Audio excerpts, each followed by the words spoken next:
चलो, शैल we start. Yes. तो कहाँ तक पहुंचे थे हम लोग? अमालगमेशन ऑफ कंपनीज, जिसमें ऑलरेडी हमने कुछ थ्योरी ऑलरेडी डिस्कस की है। What is amalgamation? When two और more companies liquidate and one new company is incorporated to take over the business of another liquidating companies. Will be this scheme will be called as amalgamation, right? Whereas absorption means what? One existing company will take over the business of another existing company. So यहाँ पे जो company business take over कर रही है, that is absorbing company, is it right? Or absorbed company, and the company, the business of which is taken over, is called as a absorbing company, is it right? Simple भाषा में अगर बोला जाए, जो company liquidate हो रही है उसको कौन सी कंपनी बोलते हैं हम लोग? ट्रांसफरर या ट्रांसफरी? जो कंपनी लिक्विडेट हो रही है वो ट्रांसफरर कंपनी है, एंड जो कंपनी टेक ओवर कर रही है बिजनेस, तो transferee company transferor company, is it right? Yes. Whereas external reconstruction भी क्या होता है वो हमने देख लिया था कल के लेक्चर में, इज इट राइट? उनमें क्या फर्क होता है तीनों में, ये हमने डिस्कस किया था। और फिर हम लोग शुरू कर चुके थे what is purchase consideration. So what is purchase consideration? Purchase consideration is aggregate of what?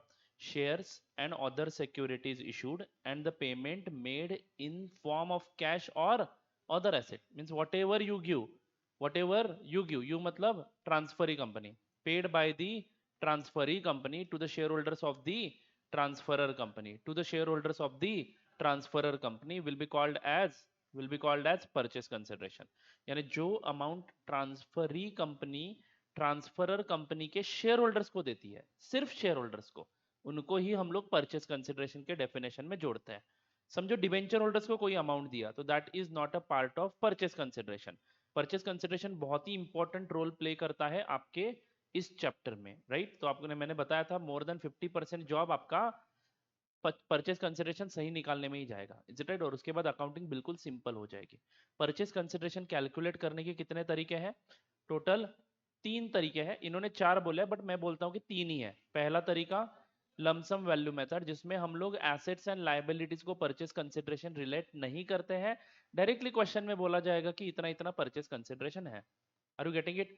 तो आपको क्या है, सिंपल है, जो दिया है वही मेरा purchase consideration. Net payment method भी बिल्कुल उसका एक्सटेंशन ही है। नेट पेमेंट मेथड में आपको कैसे पे कर दिया जाएगा वही बताया जाएगा डायरेक्टली। यानी आपको बताया जाएगा कि 30,000 शेयर इशू करे, 40,000 प्रेफरेंस शेयर इशू करे, देन 1 लाख डिबेंचर्स इशू कर दिए, 1 लाख अपने कंपनी के debentures share holders of the transferor company को इशू करे। Are you getting it? तो जो जो ट्रांसफरर कंपनी के शेयर होल्डर्स को दिया जाएगा उसकी total is equal to purchase consideration. तो इसको और एक नाम मैंने लिख के दिया था, कौन सा? Adding up of discharge of purchase consideration, is it right? Yes. And उसके बाद हम लोग पढ़ चुके हैं what is net asset method. Net asset method हम लोग कब यूज करेंगे? मैं आपको एक सीक्वेंस बताया पहले। Always you will try to find out purchase consideration using net payment method, but किसी कारण से आपको वो निकालना पॉसिबल नहीं है, तब आपके पास कोई ऑप्शन नहीं है, आप लोगों को रिलेट करना पड़ेगा परचेस कंसिडरेशन को नेट एसेट के साथ। नेट एसेट मतलब क्या?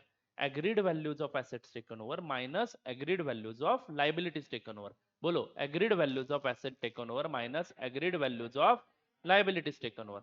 This is called as a purchase consideration by net asset method. यानी यहाँ पे जो कंपनी के रियल नेट एसेट्स है उतना ही परचेस कंसिडरेशन कंपनी को दिया जाएगा।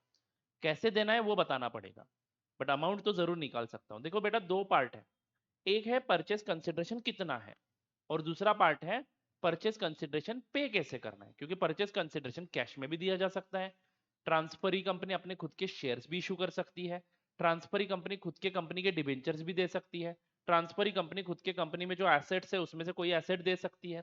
What ever form they can adopt, right? So उनको ही बताना पड़ेगा क्वेश्चन में कि परचेस कंसिडरेशन पे कैसे किया जा रहा है।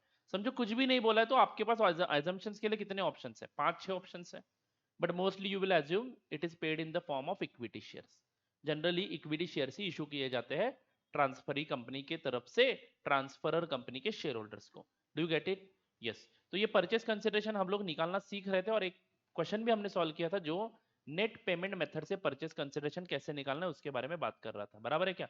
उसी के साथ साथ मैंने क्या बोला, ये नेट एसेट मेथड जो है वहां पे हमारा अमाउंट फिक्स हो जाएगा, अमाउंट फिक्स हो जाएगा। लेकिन समझो आपके क्वेश्चन में कितने शेयर्स इशू करने हैं, इतना ही बोला कि purchase consideration is to be settled in the form of equity shares on the basis of intrinsic value of share. तो एक शेयर को कितना शेयर मिलना चाहिए वो आपको पता नहीं चलेगा ना, तो इंट्रिंसिक वैल्यू के बेसिस पे वो रेशियो डिसाइड किया जाएगा। Now we need to understand what is intrinsic value. Intrinsic value is equal to net asset available minus preference share capital, यानी पहले प्रेफरेंस शेयर होल्डर्स का अमाउंट निकाल दो, तो बचे हुए नेट एसेट किसको अवेलेबल है, इक्विटी शेयर होल्डर्स वालों को। तो total net assets available to the equity share holders divided by number of equity shares of which company, transferor company. Are you getting it? That will be the net asset of sorry intrinsic value of transferor company. वैसे ही मैं intrinsic value of transferee company भी निकालूंगा, दोनों को compare करूंगा और फिर exchange ratio final हो जाएगा। समझ लो ट्रांसफरर कंपनी के कंपैरिजन में ट्रांसफरी कंपनी के शेयर्स की इंट्रिंसिक वैल्यू डबल है। ट्रांसफरर कंपनी के शेयर्स के कंपैरिजन में इंट्रिंसिक वैल्यू ट्रांसफरी कंपनी की डबल है, तो जाहिर सी बात है ट्रांसफरी कंपनी के 2 shares is equal to transferor company का, या उल्टा बोल रहा हूं मैं, उल्टा बोल रहा हूं मैं, इज इट राइट और नॉट? यहाँ पे कंफ्यूजन 100% होगी, तो यहाँ पे फोकस करना है। एज इफ मेरे पास ट्रांसफरर कंपनी के शेयर्स है ऐसा मान के मुझे कैलकुलेशन करना है। तो समझ लो मेरे पास एक शेयर है, मैं क्या बोल रहा था बेटा, intrinsic value of transferor company 50 है and intrinsic value of transferee company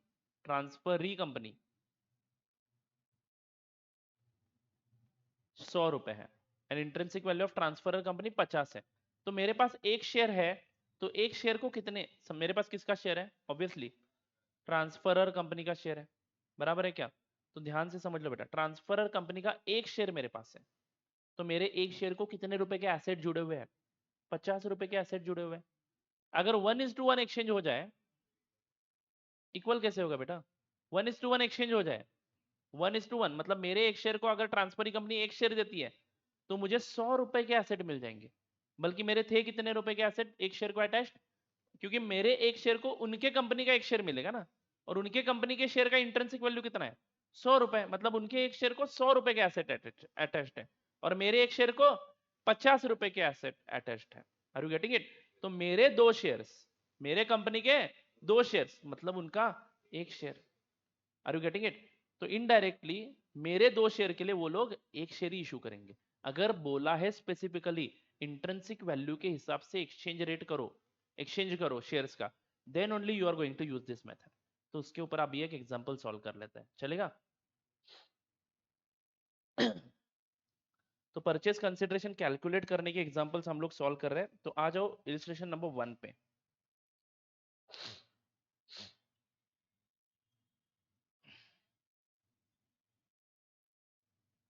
shall we start?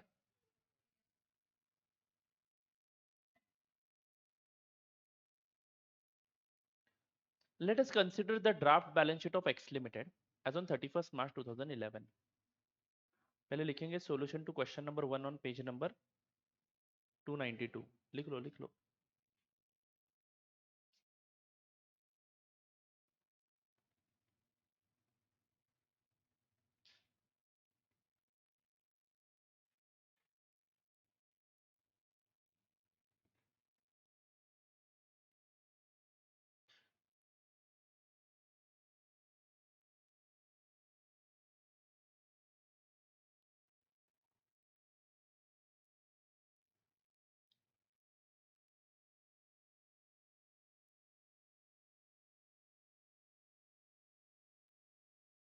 Page number,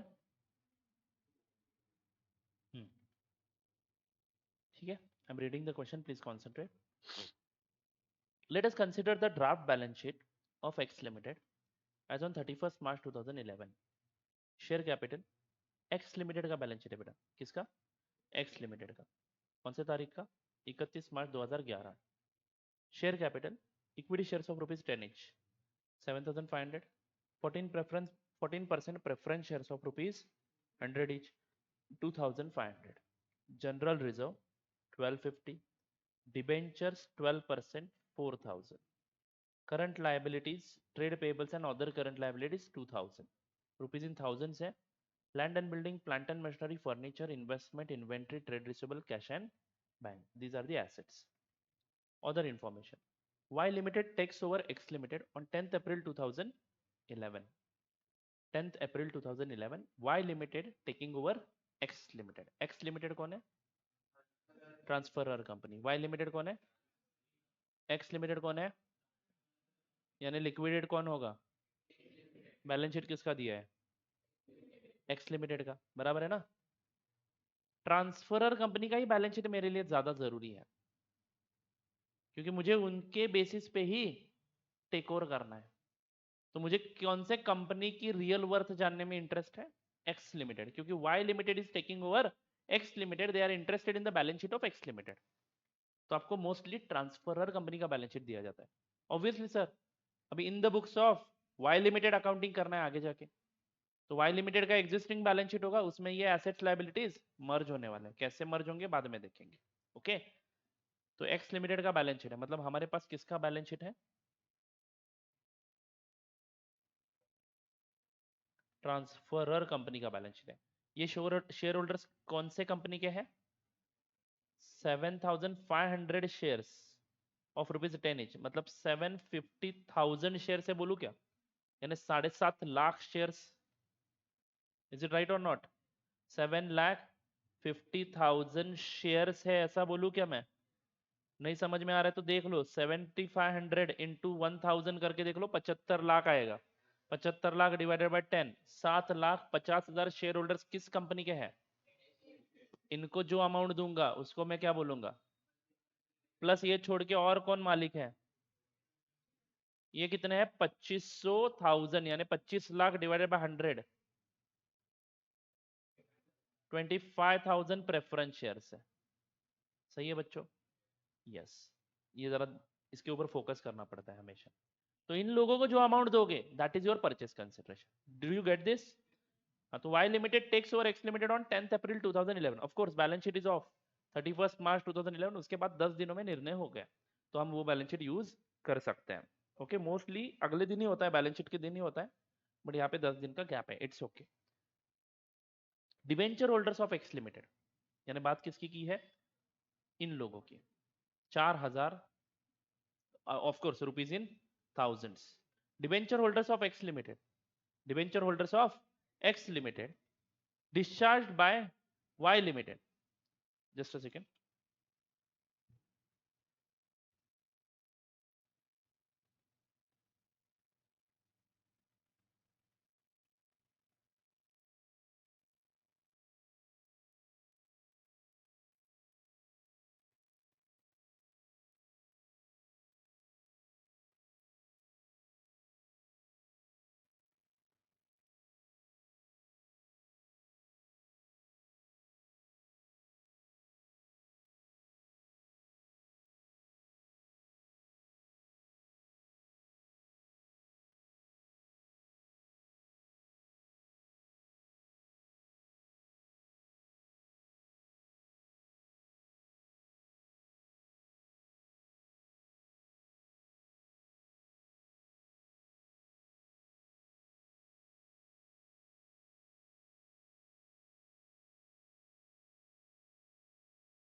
चलो, सॉरी फॉर द डिस्टर्बेंस।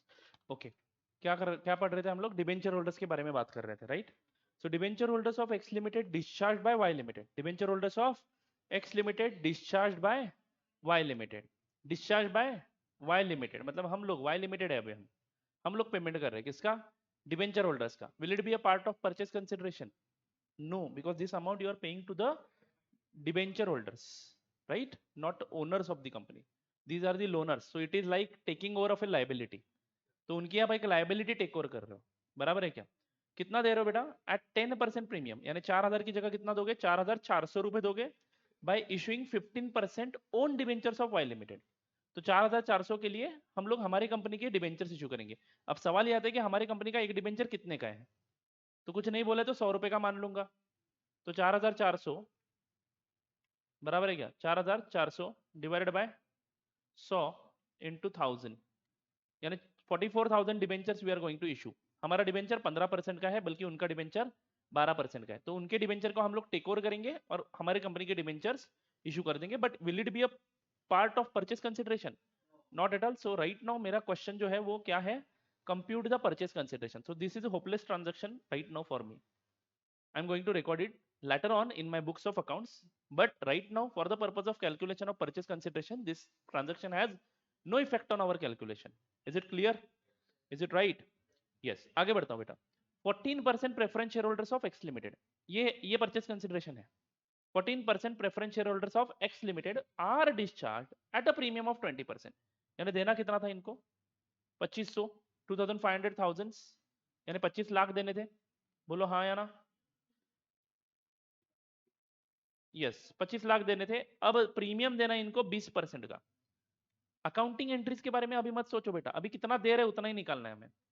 तो 25 लाख पे कितना प्रीमियम देना है? 20%। तो ऐड करो, 30 लाख रुपए देने हैं। समझ में आ रहा है क्या बेटा? तो प्रेफरेंस शेयर होल्डर्स को 25 + 5 यानी 30 लाख रुपए दे रहे हैं हम लोग। ओके, कैसे दे रहे हैं? 20% by issuing necessary number of 15% preference shares of Y Limited। Face value दिया है 100 रुपए, इशू प्राइस अलग से नहीं दिया है, तो फेस वैल्यू पे ही इशू करेंगे। ऐसा भी हो सकता था face value of ₹100 issued at 120 150, तो 150 से डिवाइड कर लेता। Always remember number of shares to be issued निकालते समय, क्योंकि उसके ऊपर पे मेरा कैपिटल कितना दिखाना है नई कंपनी में, वाई लिमिटेड में मेरा कैपिटल कितना दिखाने वाला हूं, और सिक्योरिटीज प्रीमियम में कितना दिखेगा, वो डिपेंड करता है आपके इशू प्राइस पे। इन्होंने अभी सिर्फ फेस वैल्यू मेंशन किया है, तो मैं फेस वैल्यू को ही इशू प्राइस मानूंगा प्रेफरेंस शेयर के कैलकुलेशन में। बराबर है क्या? समझ में आ रहा है क्या? क्योंकि देखो बेटा, अभी देना कितना है? 30 लाख। तो ध्यान से सुन लो, 30 लाख रुपए देने हैं। अगर मैं इशू प्राइस 100 रुपए मानता हूं जो कि इक्वल टू फेस वैल्यू है, तो कितने शेयर जाएंगे? 30,000 शेयर इशू करेंगे। वही मैं इशू प्राइस 150 रुपए मानता हूं, यानी एक शेयर का भाव 150 माना जाता है। तो बेटा 30 लाख डिवाइडेड बाय 150 कितने शेयर जाते हैं? तो उस केस में 20,000 शेयर ही जाएंगे। इस केस में 30,000 शेयर जा रहे हैं, तो 30,000 इंटू 100 पूरा का पूरा कैपिटल करके दिखाना पड़ेगा।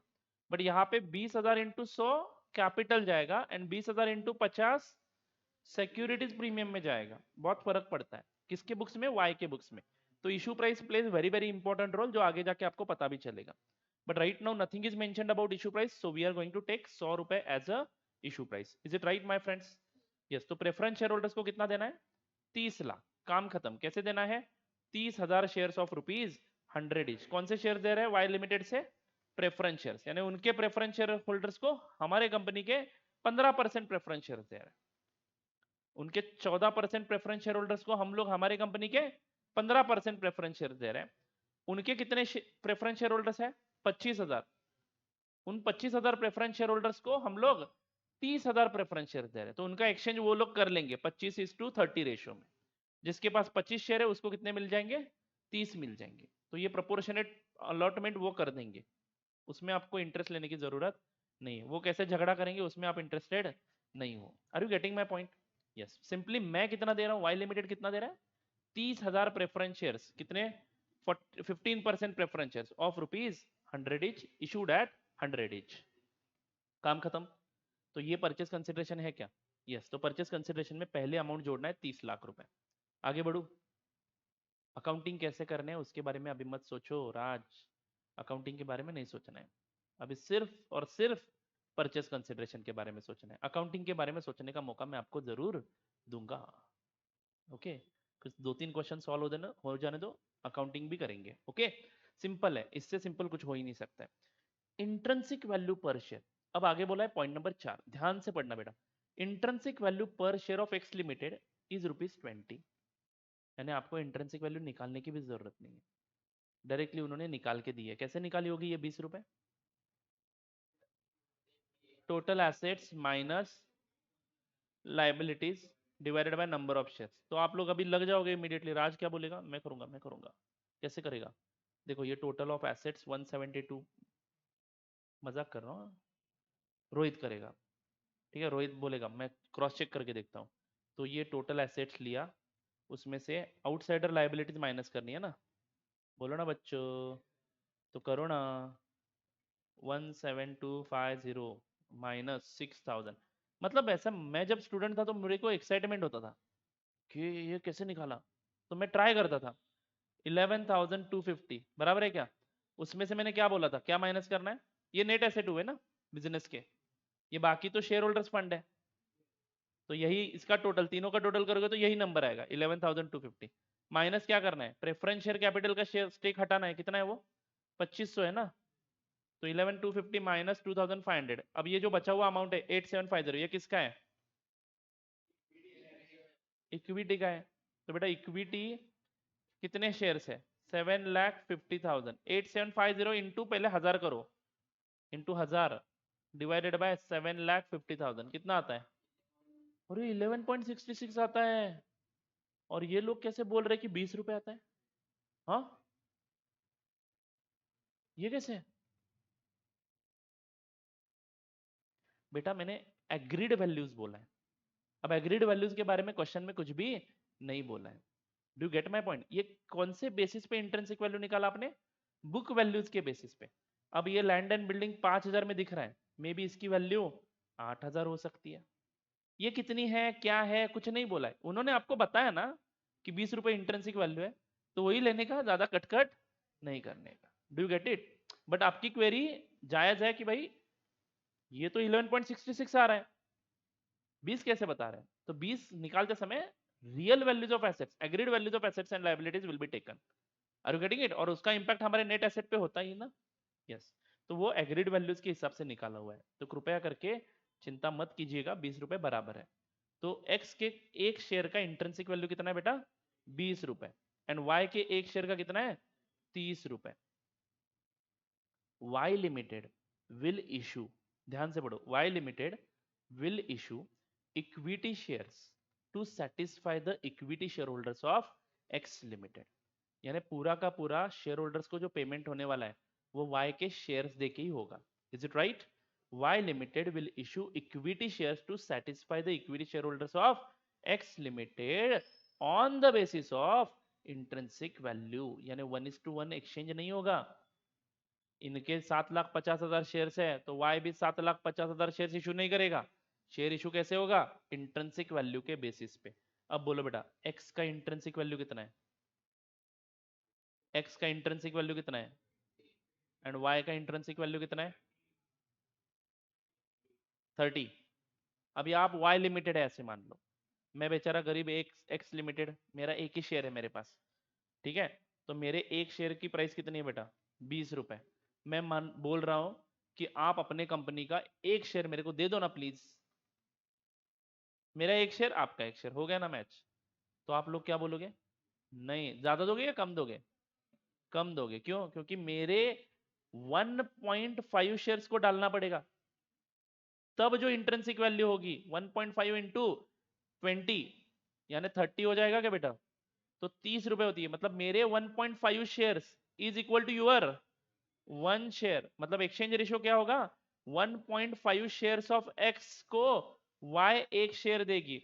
यानी एक्सचेंज रेशियो की बात करूं तो 1:1.5, 1.5 being original holding of X limited. ऐसा ही लिखते थे ना हम रेशियो बोनस में, 1:1.5, यानी एक्स के 1.5 शेयर्स को वाई एक शेयर इशू करेगा। बराबर है क्या बच्चों? तो कितने शेयर इशू करोगे? x के 1.5 शेयर्स को y एक शेयर इशू करेगा बेटा। x के तो 7,50,000 शेयर्स है। 7,50,000 इंटू एक करने दो, मेरे को करने दो, मेरे को करने दो please. 5 lakh shares, 5 lakh shares y issue करेगा। कितने में? 10 रुपए में, 20 रुपए में, 30 रुपए में, 100 रुपए में, 50 रुपए में। इशू प्राइस जानना जरूरी है कि नहीं? और तो जरा ठीक से पढ़ो। इंट्रिंसिक वैल्यू पर share of x limited is 20 and that of y limited is 30. Y limited will issue equity shares to satisfy the equity shareholders of x limited on the basis of intrinsic value. However, the entry should be made at par value only. par value कितना है x y का? कहाँ पे बताया? नीचे बोला है क्या? The nominal value of each equity share of Y limited is 10 rupees. मैं ऊपर देख रहा था। 10 रुपीज क्या है? वाई लिमिटेड के एक शेयर का पार वैल्यू है, फेस वैल्यू है, नॉमिनल वैल्यू है, और इसी पे अकाउंटिंग करने के लिए बोला है। यानी indirectly issue price is 10 rupees only. तो राज तो गुस्सा हो गया। कैसे? सर, मेरे कंपनी में मेरे शेयर होल्डर्स की वर्थ 7,50,000 इंटू 10 रुपए के हिसाब से भी पकड़ लेते हो तो कितनी होती? 75 लाख। और इसकी इंट्रिंसिक वैल्यू की ही बात करूं मैं तो 150 लाख हो रही थी। यानी मुझे 150 लाख रुपए इंट्रिंसिक वैल्यू के टर्म्स पे मिलने चाहिए थे, और फेस वैल्यू की बात करूं तो 75 लाख तो कम से कम मिलने ही चाहिए थे। अब आप कितने शेयर इशू करोगे आपके वाई के? 5 लाख, और 10 रुपए का एक शेयर मान रहे हो अकाउंटिंग करने के लिए। यानी अपने बुक्स में, यानी वाई के बुक्स में वाई 5 लाख इंटू 10 यानी कितना दिखाएगा? 50 लाख की लाइबिलिटी दिखाएगा towards all share holders of X limited. यानी 75 लाख के शेयर कैपिटल को इन्होंने 50 लाख के शेयर देके इशू सेटल किया। ये तो बेटा बुक वैल्यूज है ना। What is the real intrinsic value of Y limited share? आपको तो 5 लाख शेयर्स मिल रहे हैं ना, और वाई लिमिटेड के एक शेयर की इंट्रिंसिक वैल्यू कितनी है? तो रियल टर्म्स में समझ लो ये मार्केट वैल्यू होता, 30 रुपए में मार्केट में ट्रेड हो रहा है समझ लो शेयर, तो आप लोगों को 5 लाख शेयर दिए जाएंगे। किसके? वाई के। समझ लो वो मार्केट में 30 रुपए में बेचते तो कितना मिलता आपको? 150 लाख मिलता है कि नहीं? तो बेटा ये हुआ आपका परचेस कंसिडरेशन जो रियलिटी में है, बट बुक्स में वो कितना दिखेगा? 50 लाख, क्योंकि अकाउंटिंग करने के लिए उन्होंने पार वैल्यू बोला। समझो वहां पे नहीं दिया होता कि accounting should be done at par value, तो क्या करते आप? इशू प्राइस 30 रुपए पकड़ते, जो वाई की इंट्रिंसिक वैल्यू है। Do get it? अब the question is specifically telling you to take 10 rupees as issue price. I am taking purchase consideration as 50 lakh rupees. 5 lakh equity shares कैसे issue करने समझा? उनके 1.5 शेयर्स मतलब हमारा एक शेयर। ये समझ में आया सबको? कैसे? उनकी इंट्रिंसिक वैल्यू 20 रुपए और इनकी इंट्रिंसिक वैल्यू वाई की इंट्रिंसिक वैल्यू 30 रुपए, तो 20 ज्यादा है वाई की इंट्रिंसिक वैल्यू। तो ऑफ कोर्स इतना तो समझ में आता है ना, मेरे कंपनी के एक शेयर का भाव 20 रुपए है, और मेरे कंपनी के शेयर्स के एक्सचेंज में अगर वो उनके कंपनी के शेयर दे रहे तो उनके एक कंपनी का उनके एक शेयर का भाव कितना है? 30 है। तो वाई का अगर भाव 30 है और हमारे कंपनी का 20 है, तो बेटा हमें कम मिलने चाहिए ज्यादा मिलने चाहिए? कम मिलने चाहिए, क्योंकि हमारे 1.5 shares is equal to their 1 share होता है। तो हमारे 1.5 शेयर्स का जो भाव है वो उनके एक शेयर का भाव है, तो उसके मुताबिक आपको 5 लाख शेयर ही मिलने चाहिए। Do get it? हाँ, तो 5 लाख शेयर्स मिलेंगे ये तो तय हुआ। इंट्रिंसिक वैल्यू ने बताया कि 5 लाख शेयर्स इशू करने, कितने में? Question mark. Y limited is issuing it at what price? It is specifically told, however the entry should be made at par value only. तो पार वैल्यू पे इशू होना है मतलब 10 रुपए ही पकड़ूंगा। तो 5 लाख शेयर्स इंटू 10 रुपए 50 लाख इक्विटी शेयर होल्डर्स को देगा वाई। दिखने के लिए दिख रहा है वो 50 लाख, बट बेटा आपको तो वाई के शेयर्स मिल गए ना 5 लाख। उसकी रियल इंट्रिंसिक वैल्यू कितनी है? 30 है ना पर शेयर। तो 30 इंटू 50 करके देख लो, 5 लाख। 30 इंटू 5 लाख करके देख लो, 1.5 करोड़ आ जाएगा आपको। आपको 1.5 करोड़ मिल चुका है, टेंशन मत लो। सिर्फ वो वाई के बुक्स में कितना दिखेगा? इवन इफ, ध्यान से सुन लो बेटा, ये नहीं दिया होता, accounting should be done at par value बोला है कि नहीं इन्होंने? ये नहीं दिया होता तो इशू प्राइस में क्या मानता? 30 मानता। तो मेरा परचेस कंसिडरेशन कितना जाता? 150 करोड़, 150 लाख, यानी 1,50,00,000 दिख जाता। तो उस केस में परचेस कंसिडरेशन 1,50,00,000 दिख जाता। बट ये पेमेंट करते समय इसमें से 50 लाख में शेयर कैपिटल का दिखा था, क्योंकि face value of share is 10 rupees, issue price is 30 rupees, and remaining amount I would have shown it as a securities premium. Are you getting it? ये डिस्कशन में आगे कंटिन्यू करूंगा एक जगह पे, कैसा इंपैक्ट होता है इसका बैलेंस शीट पे, वो भी सारी बातें हम लोग करेंगे। But right now it is clearly mentioned in the question to issue the share at par value, therefore issue price we have taken as 10 rupees। नहीं बोला होता कुछ भी तो 30 रुपए ही लेता मैं। ओके हाँ, तो बेटा यहाँ पे ध्यान दो। अब number of shares to be issued to X limited, ये कैलकुलेट करने का और एक तरीका बताऊं मैं आपको। एक्स के कितने शेयर्स है? 7,50,000, और एक शेयर का इंट्रिंसिक वैल्यू कितना बोला उन्होंने? 20 रुपए, यानी कुल मिला के इनको देना कितना है? 7,50,000 शेयर्स इंटू 20 रुपीज, 1.5 करोड़ देना है, 150 lakhs देने हैं। और y के एक शेयर का इंट्रिंसिक वैल्यू कितना है? 30 रुपए। तो देखो बेटा 150 करोड़ को 30 से डिवाइड करके देख लो, 5 लाख।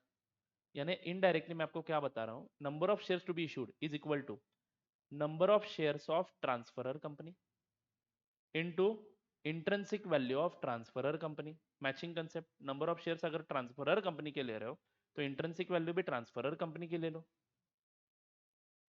क्या बात कर रहे हो सर? सही है? सही है। Are you getting it?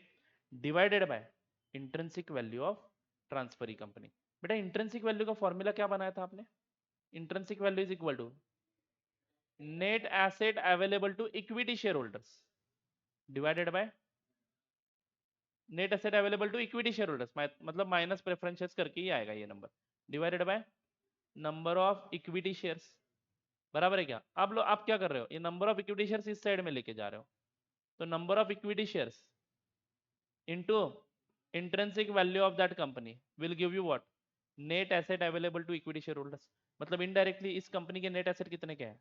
150 lakhs। मैंने बोला ना intrinsic value method is nothing but the extension of net asset method. तो परचेस कंसिडरेशन 150 lakhs ही है। बराबर है क्या? 150 lakhs है परचेस कंसिडरेशन, बट इन्होंने जानबूझ के शेयर कितने में इशू करा? 10 रुपए में।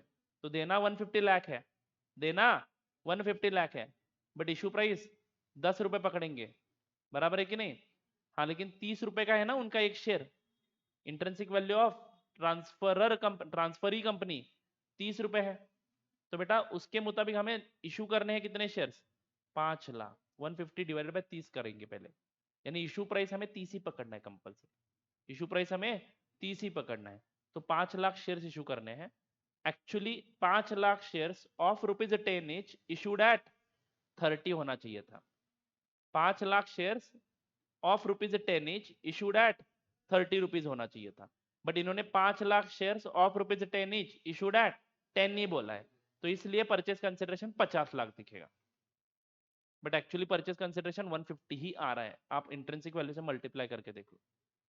ठीक है, इसके कारण क्या फर्क पड़ता है मैं आपको बताना चाहूंगा शॉर्ट में, अभी आगे जाके पता चल ही जाएगा आपको अकाउंटिंग करने के बाद। सिक्योरिटीज प्रीमियम में अमाउंट जाएगा या कैपिटल रिजर्व में जाएगा? अभी तो सिक्योरिटीज प्रीमियम में जाएगा, लेकिन अगर आप 1.5 करोड़ ले लेते हो परचेस कंसिडरेशन तो कैपिटल रिजर्व में जाएगा, बताऊंगा मैं बाद में। ओके, यानी इनडायरेक्टली ये जो फर्क है 5 लाख के बीच में और 50 लाख के बीच में और 1.5 करोड़ के बीच में, ये आपका कोई ना कोई एक रिजर्व होके ही दिखेगा, जो फ्री रिजर्व नहीं होगा। मैं आपको गारंटी के साथ कहता हूं कि ये आगे जाके आपको समझ में आ जाएगा। अभी फिलहाल आप परचेस कंसिडरेशन कैसे कैलकुलेट कर रहे हो वो समझ लो, सॉल्व करें। हाँ, तो बेटा 50 लाख रुपए किसको दिया? इक्विटी शेयर होल्डर को, एंड प्रेफरेंस शेयर होल्डर को कितना दिया? 30 लाख। तो हो गया 80 लाख रुपए purchase consideration. Shall we start solving this example? How to present it, that is also very important ना। तो write down computation of purchase consideration. Method कौन सा है यहाँ पे? Intrinsic value method, which is extension of net asset method. लिखने की जरूरत नहीं है, which is extension of net asset, मैं बताने के लिए बता रहा हूँ बस। ठीक है।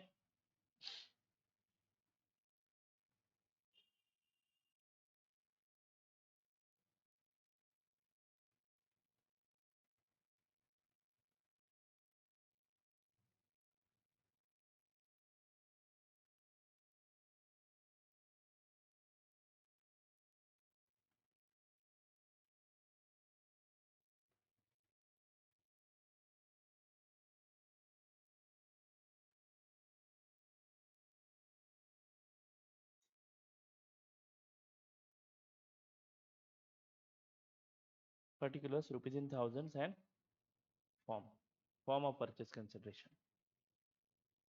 शुरू करूं? Point number A, to the preference shareholders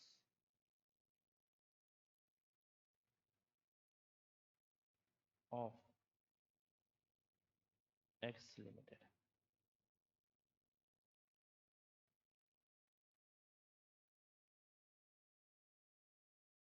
$3,000 बराबर है बच्चों। बी,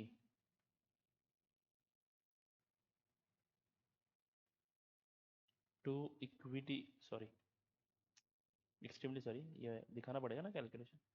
3000 कैसे आया, क्या बोला है क्वेश्चन में?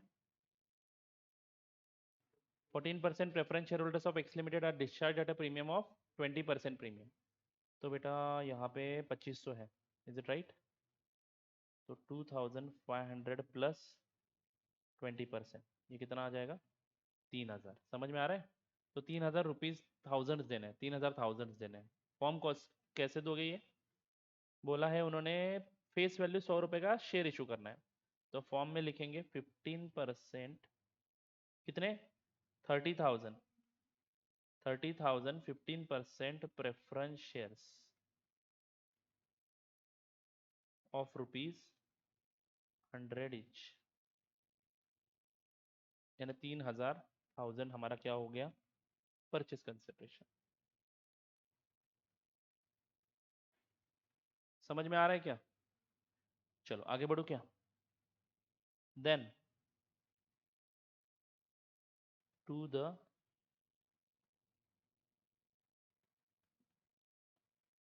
Equity share holders of X Limited, to the equity shareholders shares of X Limited, to the equity shares of shareholders लिखो properly, to the equity shareholders of X Limited। अब यहाँ पे number of shares to be issued का calculation दिखाना बहुत जरूरी है। Number of shares to be issued, I can directly write 7,50,000 into 1 divided by 1.5, but that you won't be able to understand in future why I have taken 1.5। Simple logic है, इनकी intrinsic value के comparison में उनकी intrinsic value 1.5 times है, बराबर है ना? मतलब इनके 1.5 शेयर्स को मिलाता हूं तो उनका एक शेयर बन जाएगा, करेक्ट है कि नहीं? यस। बट ये करना कैसे है? ये हमेशा यही फॉर्मूला यूज करोगे तो चलेगा। क्या करना है? Number of shares of transferor company लेना है, कितने हैं? 7,50,000 इंटू इसमें मल्टीप्लाई करना है इनके इनके इंट्रिंसिक वैल्यू से, कितना है वो? 20 रुपीज।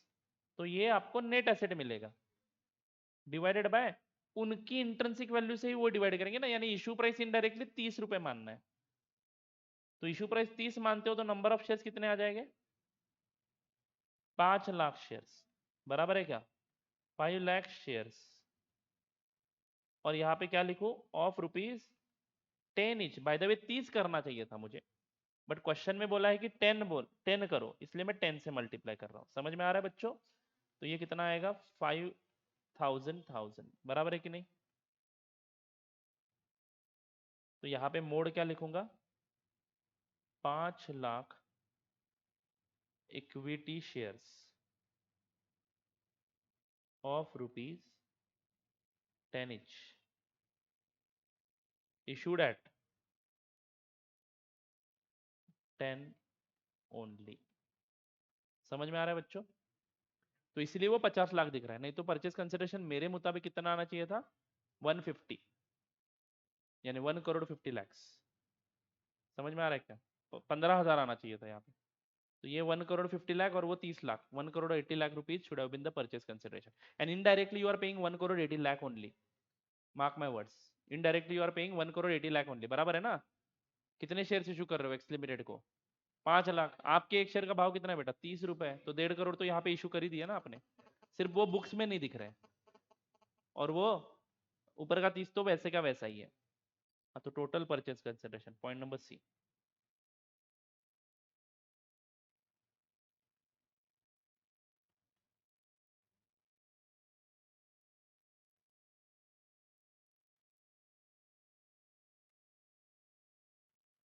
$8,000 यानी 80 lakhs। नोट लिखेंगे नीचे, as per AS 14 amount paid to debenture holders is not included in purchase consideration. As per AS 14, amount paid to debenture holders is not included in the purchase consideration. As per AS 14,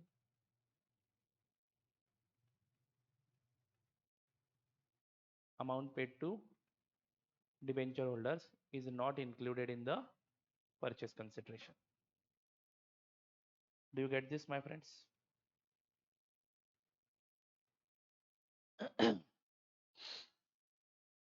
तो sir उनको जो amount दिया जाएगा, उनको जो debenture issue कर दिए जाएंगे, उसका क्या करना है? उसके मेरे बुक्स में अकाउंट फॉर कर दूंगा, एज इफ मैं उनकी लाइबिलिटी टेक ओवर कर रहा हूँ ऐसे दिखाऊंगा, वो आ जाएंगे उसके ऊपर, टेंशन मत लो। आगे बढ़ू क्या?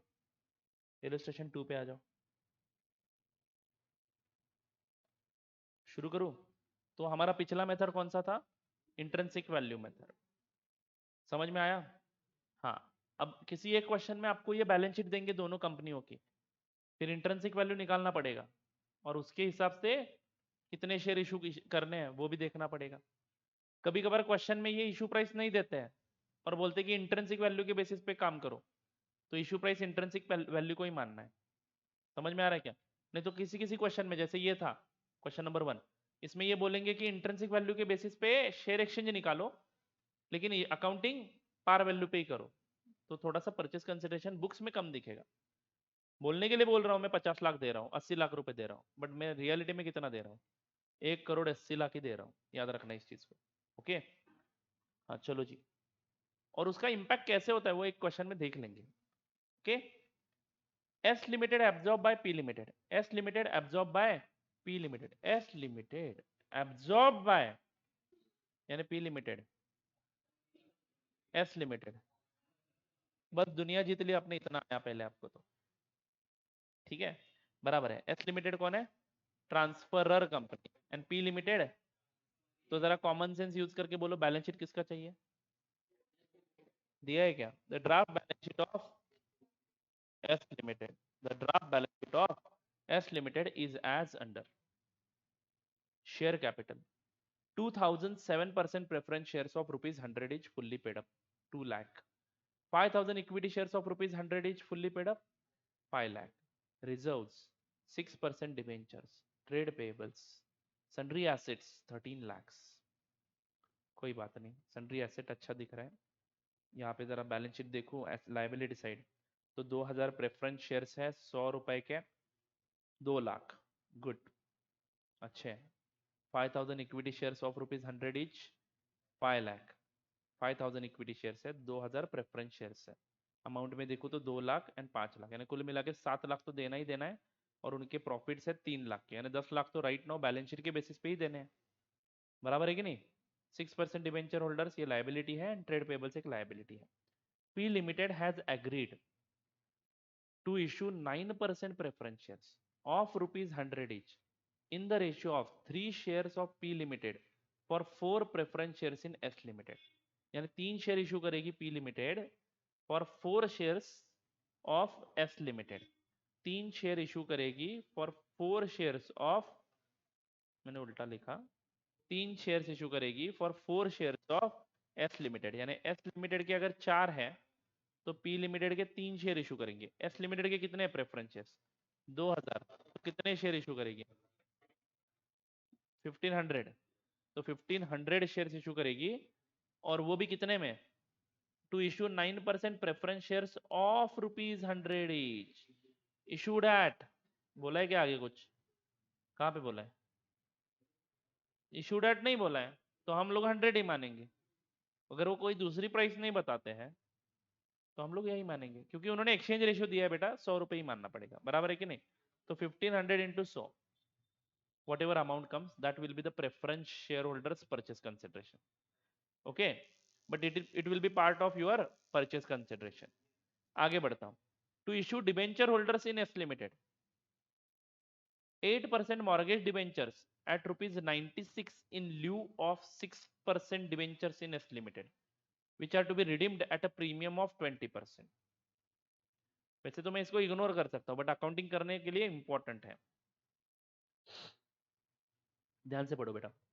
अभी परचेस कंसिडरेशन के वर्किंग नोट पे इसका कोई इंपैक्ट नहीं है, तो ये भाड़ में जाए, ऐसा बोल के मैं आगे भी चला जाऊं तो कोई फर्क नहीं पड़ता है। Simply at the end of purchase consideration working note I will be writing amount given to debenture holders will not form part of purchase consideration as per as 14 as 14। बराबर है ना? हाँ, बट फिर भी जरा समझ लेते हैं। To issue to the debenture holders of S limited, कितने देने डिबेंचर होल्डर को? 2 लाख रुपए देने हैं। क्या इशू करेंगे हम लोग? 8% mortgage debenture of P limited. तो पी लिमिटेड के 8% मॉर्गेज डिबेंचर इशू करेंगे eight rupees 96 in lieu of 6% debentures in S Limited which are to be redeemed at a premium of 20%। तो 2 लाख में 20% प्रीमियम देना है हमें, तो 2,20,000 रुपए देने हैं, बट इशू प्राइस कितना बोला है? 96। बराबर है ना? अच्छा, 2,40,000 आता है क्या? हाँ, 10% है, 20% है, extremely sorry. 2,40,000 divided by 96 rupees issue price है, तो बेटा 2,500 डिवेंचर इशू करेंगे। अब डिवेंचर की फेस वैल्यू 96 है तो ठीक है, नहीं तो डिवेंचर की फेस वैल्यू अगर 100 रुपए है तो लाइबिलिटी मुझे 100 पे दिखानी पड़ेगी और 4 रुपए का डिस्काउंट भी दिखाना पड़ सकता है। बराबर है कि नहीं? बट अकाउंटिंग में अभी मुझे जाना ही नहीं है, और ये डिवेंचर होल्डर को जो कुछ भी दे रहा हूँ 2,40,000 रुपए, that is not a part of purchase consideration. आगे बढ़ता हूँ।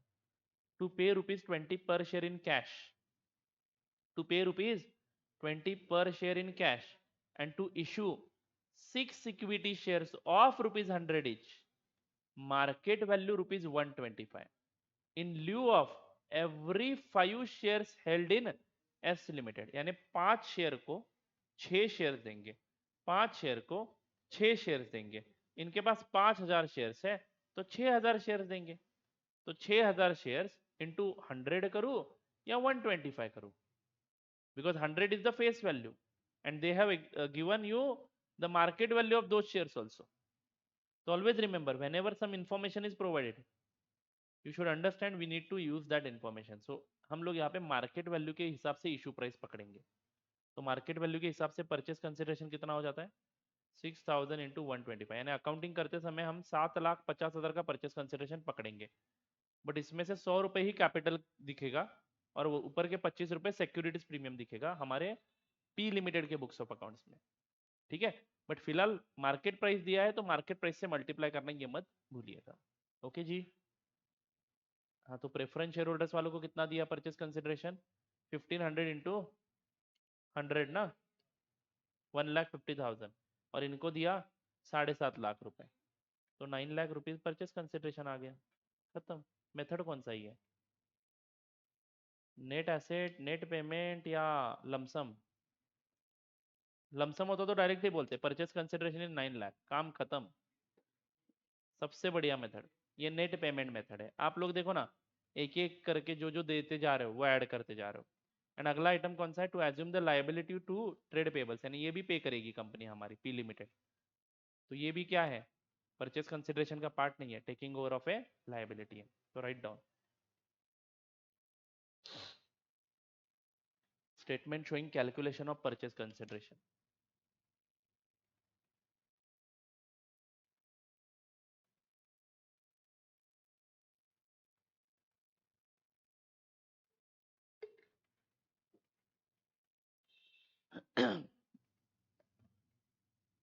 statement showing calculation of PC।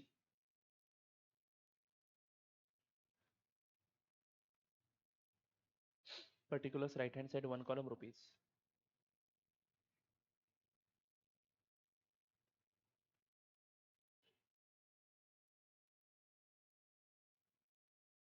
to the preference shareholders।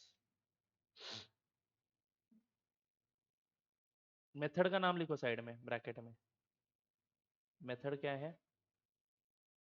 Net payment method, so always try to go for net payment method first. तो यहाँ पे कितने शेयर्स इशू करने हैं वो भी बोला है, कितने में इशू करने हैं वो भी बोला है, तो बात ही बन गई ना मेरी, नेट पेमेंट मेथड हो जाएगा।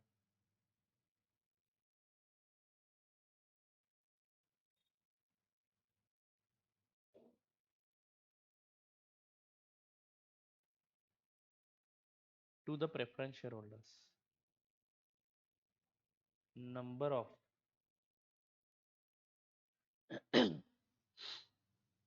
9% preference shares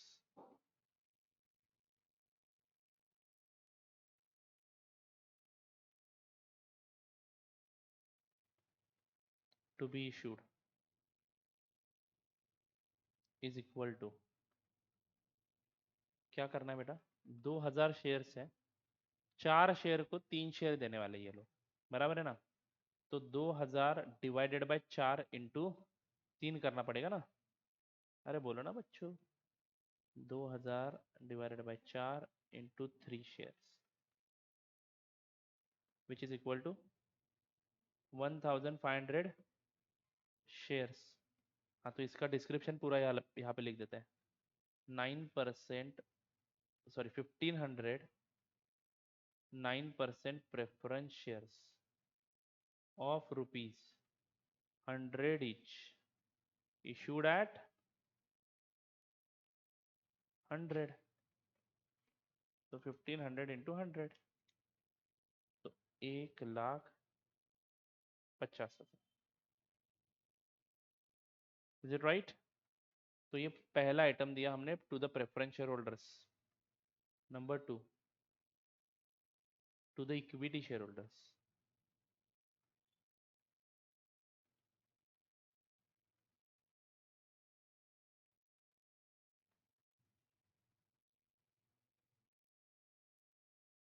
to the equity share holders,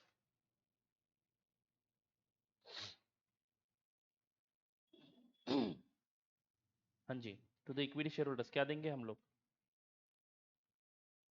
cash देना है सबसे पहले, टू पे ₹20 पर शेयर, ये तो डिबेंचर होल्डर्स को देना था, बराबर है क्या, टू पे ₹20 पर share in cash,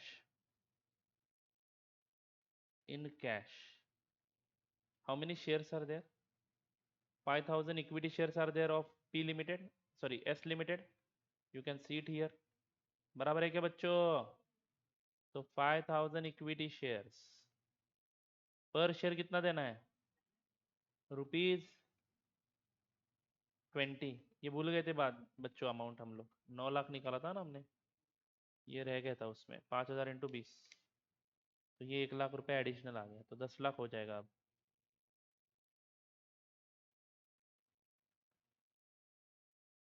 in equity shares,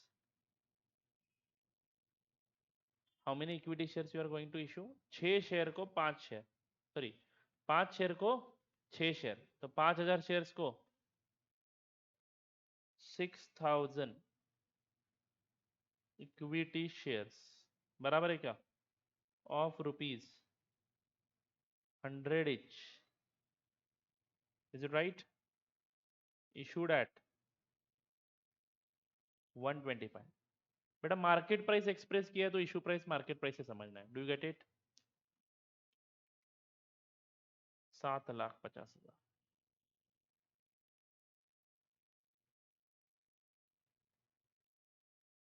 total purchase consideration.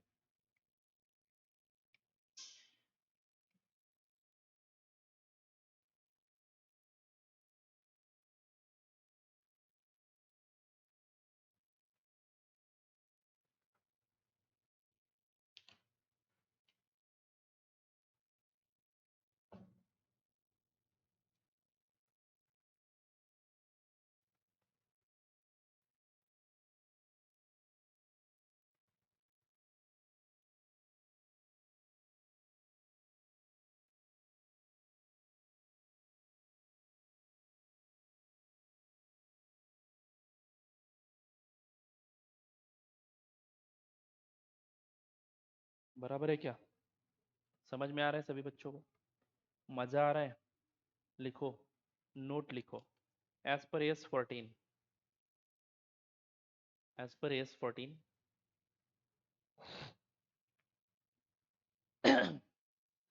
purchase consideration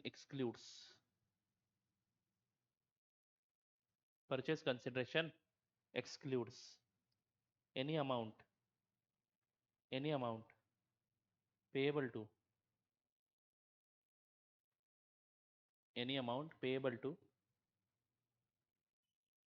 debenture holders and trade payables.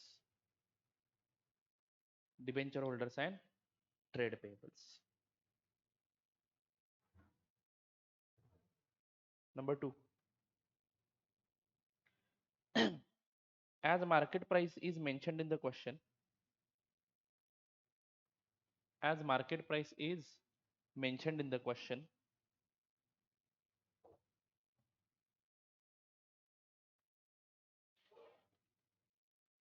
we have taken market price as issue price. As market price is mentioned in the question, we have taken market price as issue price.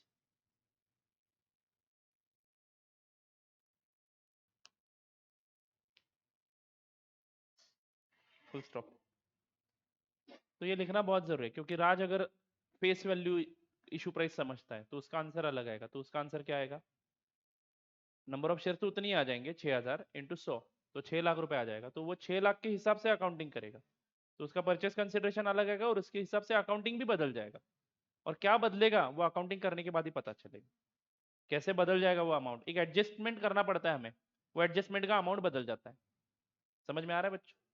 हाँ, तो वो adjustment बहुत ही important adjustment है जो हम accounting करते समय पढ़ेंगे. ओके, चलो कम टू क्वेश्चन नंबर 3 हो गया ना हमारा. हाँ, तो 4 नंबर पे आ जाइए.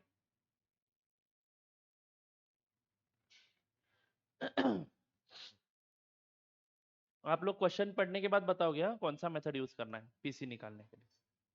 ठीक है? अरे बोलो ना,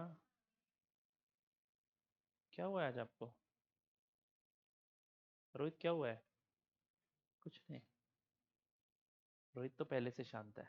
अनिमेश भी, अरे दो शांत लोग आज एक जगह पे बैठे तो कैसे चलेगा? अनिमेश भी शांत है, वैसे सभी शांत है. नहीं, ऐसे बैठे हो कि घर वालों ने यहाँ पे मार के भेजा है आपको. श्वेता जी क्या हुआ? क्या सोच रहे हो आप? समझ में नहीं आ रहा है? आ रहा है. पिछले लेक्चर देखे आपने? ओके, आगे बढ़ू क्या? Neel limited and Gagan limited. Neel limited and Gagan limited. नाम भी देखो कैसे खतरनाक है. नील मतलब आकाश, गगन आकाश. amalgamated to form a new company on 1/4/2011 21 whatever 1/4/2021. चला अपडेटेड हो गया जरा. Let's update yourself. 21 में जी रहे हैं हम लोग. हाँ, 21 से डर लगता है मेरे को इसलिए मैं 11 बोलता हूँ.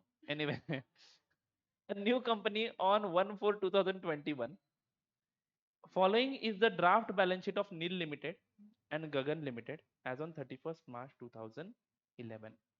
नील and Gagan amalgamated to form a new company. तो यहाँ पे ये दोनों के दोनों क्या है? Neel limited and Gagan limited transferor companies है. एंड जो नई कंपनी बनेगी whatever name it is, Neel Gagan can be the whatever name it is, that will be the transferee company. So these are the liabilities: capital, current liabilities, plant and machinery, building, current assets, right? Yes. Following are the additional information.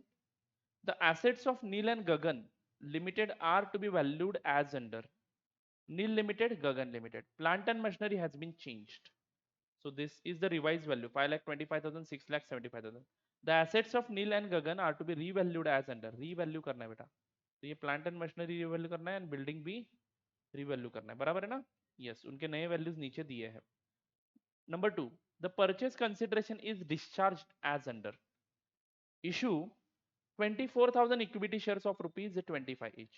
24,000 equity shares of rupees 25 each, fully paid up. fully paid up है.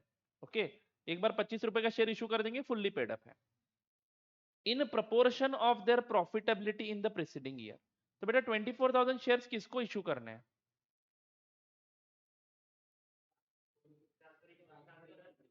अभी capital कितने प्रकार के हैं?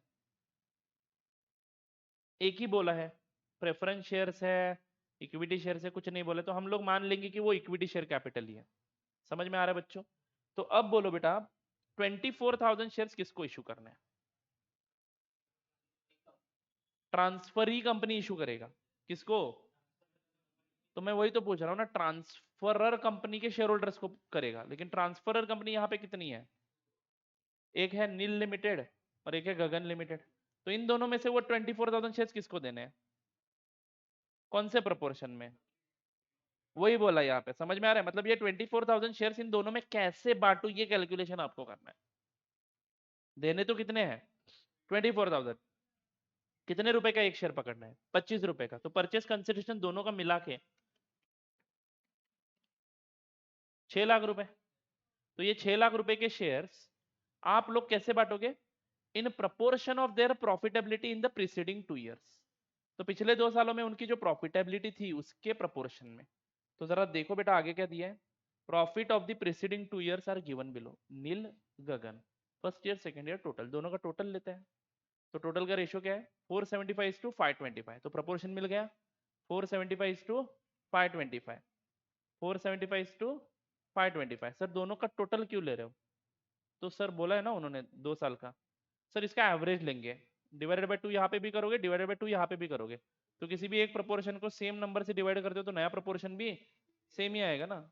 अभी ये बताने की जरूरत नहीं है, बराबर है ना? ये अगर आप फाउंडेशन में होते तो मैं बता देता। नहीं, एवरेज लेने का कुछ कुछ लोगों का इच्छा हो जाता है, तो ले लो एवरेज, यही आंसर आएगा। Do get it?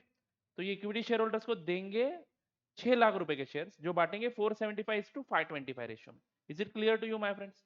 यानी आपको नील का purchase consideration equity share holders को जो दिया जा रहा है वो मिलेगा, एंड गगन का भी परचेस कंसिडरेशन जो इक्विटी शेयर होल्डर्स को दिया जा रहा है वो भी मिल जाएगा। Is it right? आगे बढ़ू। Point number C, issue 12% preference shares of ₹10 each, fully paid at par, issue price भी बोला है at par, to provide income equivalent to 8% return on net asset in the business. बाप रे, कुछ difficult नहीं है, बहुत ही सिंपल है। क्या इशू करना है हमें? 12% preference shares of ₹10 each, fully paid at par. Fully paid at par. कितने शेयर इशू करने हैं वो नहीं बताया। आप उतने शेयर इशू करो, प्रेफरेंस शेयर उतने इशू करो जो प्रोवाइड कर सके income equivalent to 8% return on net assets in the business. Net asset कैसे निकालना है आपको तो पता ही है। On 31st March 2021 after revaluation of assets of the Neel limited and Gagan limited respectively. तो बेटा ये जो ऊपर के एसेट्स है वो बुक वैल्यूज है, उसमें रिवैल्यूएशन पकड़ो, नए नेट एसेट निकालो, उस नेट एसेट पे 8% रिटर्न निकालो, वो जो अमाउंट आएगा उतना इनकम मिलना चाहिए। कितने परसेंट से? 12% से। उतने शेयर इशू करो। कुछ समझ में नहीं आ रहा है? आ गया सच में? अच्छा गुड, करेंगे। हाँ, ये प्रेफरेंस किसको दोगे बेटा? इक्विटी शेयर होल्डर्स को। तो इक्विटी शेयर होल्डर को इस बार 2 चीजें मिलेगी, एज्यूमिंग दैट कि वो नील एंड गगन में सबके सब इक्विटी शेयर होल्डर्स ही है। समझ में आ रहा है क्या? सबके सब इक्विटी शेयर होल्डर्स है, ऐसा मान के ही मैं यहाँ पे सोल्यूशन बना रहा हूँ। तो उनके इक्विटी शेयर होल्डर्स को हम लोग इक्विटी शेयर्स भी देंगे और प्रेफरेंस शेयर्स भी देंगे। सिर्फ यहाँ पे प्रेफरेंस शेयर्स कितने इशू करने हैं वो नहीं बोला है, वो निकालने के लिए बोला है। तो कैसे निकालोगे? हम उतने प्रेफरेंस शेयर्स इशू करेंगे जो उस कंपनी के रिवाइज्ड नेट एसेट्स पे 8% का जो रिटर्न आता है उतना अमाउंट कमा के दे दे। अब प्रेफरेंस शेयर्स कितना रिटर्न देने वाले हैं? 12%। तो अभी हम क्या करेंगे? नेट एसेट निकालेंगे, इंटू 8% करेंगे, तो that will give me the amount of return of 8% on net asset. उतना उनको मिलना चाहिए by way of preference shares. तो उस अमाउंट को 12% से डिवाइड कर दो ना, तो आपको पता चलेगा कि प्रेफरेंस शेयर कैपिटल कितना होना चाहिए। एंड प्रेफरेंस शेयर कैपिटल जो कुछ भी आएगा उसको 10 से डिवाइड करेंगे, that will be the number of preference shares to be issued. यानी पहले हमें ये वर्किंग नोट बनाना पड़ेगा। इक्विटी शेयर्स का तो कोई भी बच्चा कर लेगा, ये भी आराम से कर लोगे आप, मुझे गारंटी है। मैं अगर आपको एक 5-10 मिनट देता हूँ तो आप लोग इस पे पहुंच ही जाओगे। ठीक है, चलो करे। तो पहले क्वेश्चन पढ़ते हैं. You are required to compute the equity and preference shares issued to Neel limited and Gagan limited and purchase consideration. You are required to compute the equity and preference shares issued to Neel limited and Gagan limited. तो हम लोग इन दोनों का total जब करेंगे तो automatic purchase consideration भी मिल जाएगा. तो पहले हम एक काम करते हैं, स्टेप वाइज जाते हैं. पहले हमें क्या यहाँ पे ज्यादा डिफिकल्ट लगता है काम, प्रेफरेंस शेयर्स कितने इशू करने वो निकालना. एक बार वो नंबर मिल गया तो प्रेफरेंस शेयर्स कितने इशू करने उसका अमाउंट मिल जाएगा मेरे को. इक्विटी शेयर्स का काम तो एकदम आसान है. 24,000 equity shares of rupees 25 each, जो कुछ भी अमाउंट आएगा divided between Neel and Gagan in proportion of 475 to 525. तो नील का भी मिल जाएगा, गगन का भी मिल जाएगा. That is not so difficult. Okay, चलो शुरू करते हैं.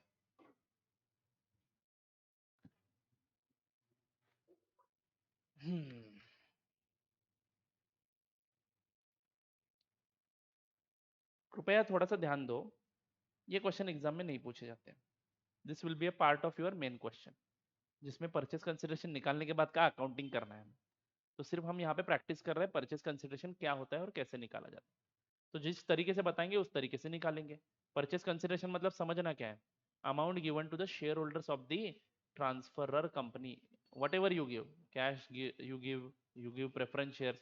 तो यहाँ पे दो परचेस कंसिडरेशन दे रहे हैं हम, equity shares as well as preference share. जरूरी नहीं है कि उनके प्रेफरेंस शेयर होल्डर्स को प्रेफरेंस शेयर ही देने हैं, उनके इक्विटी शेयर होल्डर्स को इक्विटी शेयर ही देने हैं, ऐसा कुछ जरूरी नहीं है. उनके प्रेफरेंस शेयर होल्डर्स को मैं प्लांट एंड मशीनरी भी दे सकता हूँ. तो उस केस में उसकी वैल्यू भी परचेस कंसिडरेशन पकड़ी जाएगी. समझ में आ रहा है क्या. तो fair value of asset given up will be considered as purchase consideration. तो वो बाकी के प्रोविजन, अगर कोई दूसरा एसेट देता हूँ तो वो प्रोविजन हमें S14 में कवर करना है. ठीक है, वहां पे वो भी लिखा हुआ है, बिल्कुल सेम जो आपने पहले से पढ़ा हुआ है.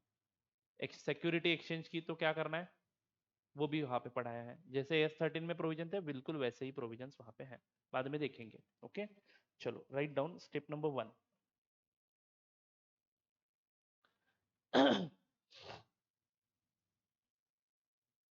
Step number 1, calculation of preference shares to be issued to Neel limited and Gagan limited. पहले question solution to question number लिख दो, whatever it is. Solution to question number 4 on page number 293. अभी से क्रॉस रेफरेंसिंग करना शुरू करो.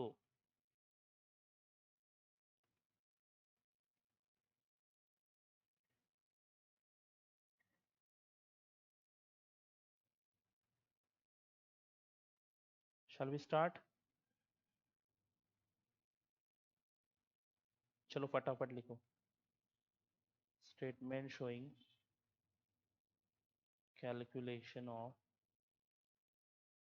Purchase consideration.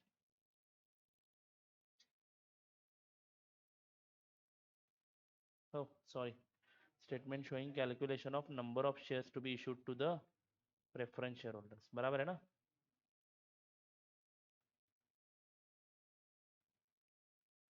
what is happening.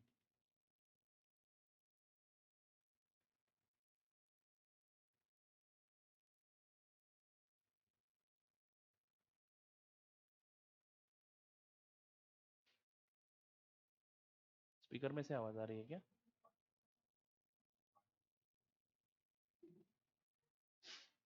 Statement showing number calculation of number of preference shares to be issued. मैं वही सोच रहा हूँ इतनी मेहनत करने के बाद अब ये नया चक्कर क्या है. चलो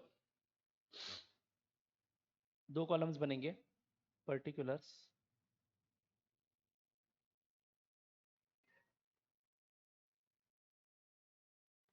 नील लिमिटेड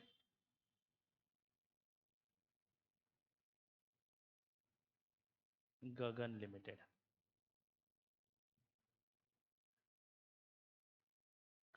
कितने प्रेफरेंस शेयर्स इशू करने, जितना नेट एसेट पे 8% रिटर्न होता है उतना जनरेट होना चाहिए प्रेफरेंस शेयर्स के माध्यम से. तो पहले हमें नेट एसेट पे 8% कितना रिटर्न निकलता है वो अमाउंट निकालना पड़ेगा. तो उसके लिए हमें पहले क्या निकालना पड़ेगा, नेट एसेट्स. ठीक है, तो नेट एसेट कैसे निकालता हो बेटा, point number A, agreed values. Of assets. Method of purchase consideration कौन सा है? नेट एसेट मेथड या नेट पेमेंट मेथड? हाँ, यहाँ पे गूगली हो सकती है। नेट पेमेंट मेथड, कितने शेयर्स इशू करने वो बता रहे हैं, कितने में इशू कर रहे हैं वो भी बता रहे हैं। तो टोटल ले लो, काम खत्म करो, नेट एसेट के साथ जोड़ने की जरूरत नहीं है। आप लोग देखोगे ना बाद में, तो नेट एसेट अलग आएगा और परचेस कंसिडरेशन कुछ अलग ही आएगा। तो इसका मतलब नेट एसेट से ज्यादा भी हो सकता है, कम भी हो सकता है। अगर मुझे किसी चीज में दिक्कत हो रही है कि उन्होंने कुछ इंफॉर्मेशन नहीं दी है, तो ही मुझे नेट एसेट की तरफ जाना है। यानी net asset is the last resort. अगर वो कुछ बोलने के लिए तैयार नहीं है, तो मैं बोलूंगा कि उनके बिजनेस का जो रियल वैल्यू है वो नेट एसेट है। क्योंकि बेटा गुड, जब बैलेंस शीट में गुडविल अमाउंट दिखाते हैं क्या हम लोग, जब आप AS 26 पढ़ोगे तो only purchase goodwill can we can account for. Foundation में देखा था हमने, लिख के दिया था मैंने पार्टनरशिप अकाउंट्स पढ़ाते समय। सेल्फ जनरेटेड गुडविल कभी हम रिकॉर्ड नहीं करते हैं, तो वो बैलेंस शीट में नहीं दिखता है गुडविल। तो अगर किसी को गुडविल ही चाहिए बिजनेस बेचते समय, तो वो ज्यादा पैसे डिमांड करेगा नेट एसेट के कंपैरिजन में। इसीलिए तो नेट एसेट से ज्यादा अमाउंट अगर हम देते हैं तो उसको गुडविल बोलते हैं। ठीक है, बात करेंगे उसके ऊपर। चलो एग्रीड। अभी देखो यहाँ से आगे हर क्वेश्चन में पहला काम क्या करना है हमें, पीसी निकालना है, then only we can go ahead. तो ये लास्ट वाला क्वेश्चन है, ये खत्म करते हैं और उसके बाद अकाउंटिंग ट्रीटमेंट की तरफ बढ़ते हैं। चलेगा ना? हाँ, तो agreed value of assets taken over लिखता हूँ, एसेट्स टेकन ओवर। सर यहाँ पे कुछ बोला नहीं कि ये टेक ओवर किया है, ये टेक ओवर नहीं किया है, तो हम लोग मानेंगे कि सारे के सारे एसेट्स टेक ओवर किए हैं। तो plant and machinery and building, ये रीवैल्यूड फिगर्स लेने हैं, तो ये वाले दो नंबर्स लेते हैं। तो write down plant and machinery.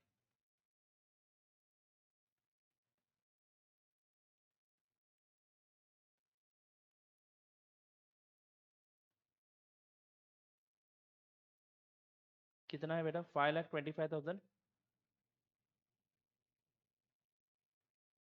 6,75,000। सही है।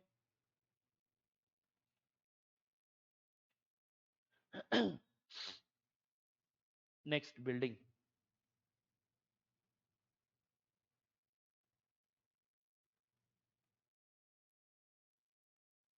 7,75,000, 6,48,000। बस यहाँ पे काम खत्म नहीं हुआ। और एक एसेट है, करंट एसेट की एग्रीड वैल्यू नहीं दी है, तो बुक वैल्यू को ही एग्रीड वैल्यू माना जाएगा।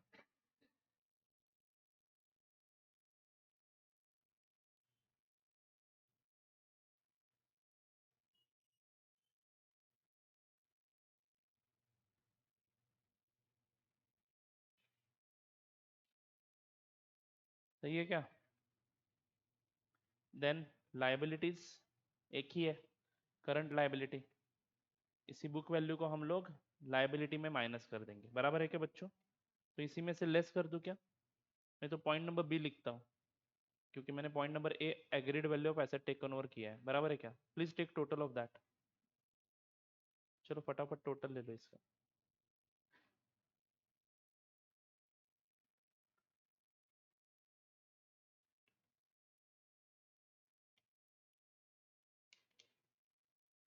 14,63,500,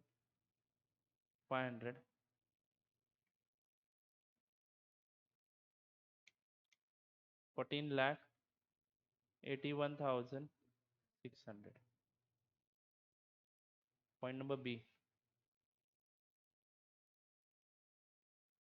agreed values of liabilities taken over।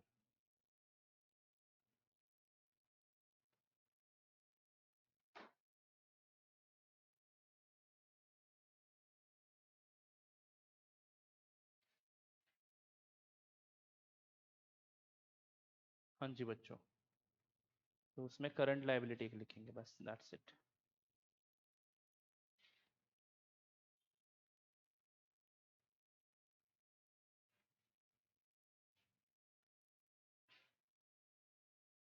कितना है करंट लाइबिलिटी बच्चों? 623,500, 557, 600।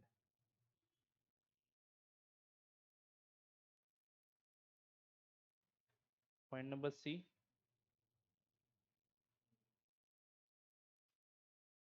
Net assets.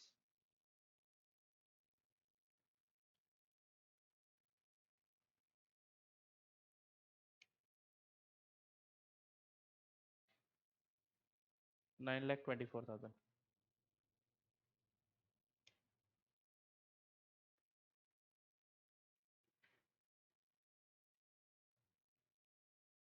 8,40,000। सही है बच्चों।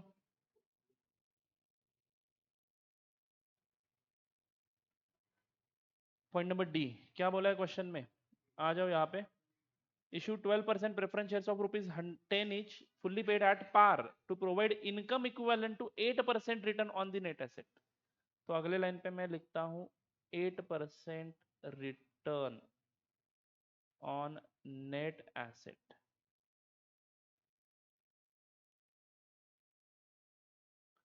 Expected from 12% preference shares. बराबर है क्या? बात पकड़ में आ रही है क्या बेटा? हाँ, तो 8,40,000 into 8%, 67,200। 9,24,000 into 8%, 73,920। Very good. Point number ई।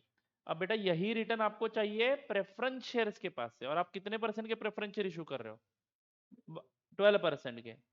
तो rate of return on preference shares बराबर है क्या?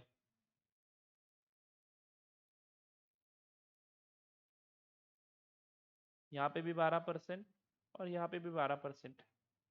तो point number F, face value, very very important. Face value बराबर है ना, क्योंकि फेस वैल्यू पे आप परसेंटेज लगाते हो। Face value of preference shares,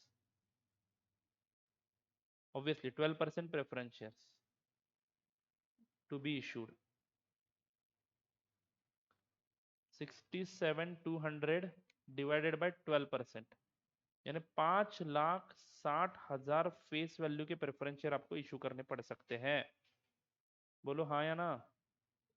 और अगले केस में 73,920 डिवाइडेड बाय 12%, 6,16,000 फेस वैल्यू के प्रेफरेंस शेयर्स इशू करने पड़ेंगे।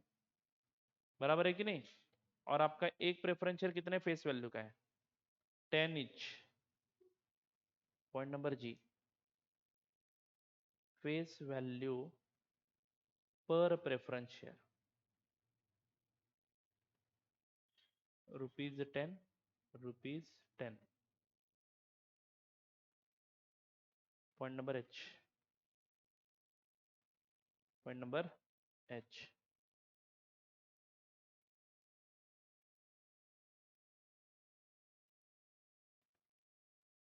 क्या लिखो?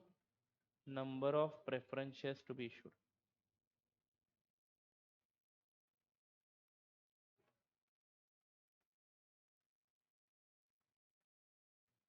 56,000, 61,600। Step number 2,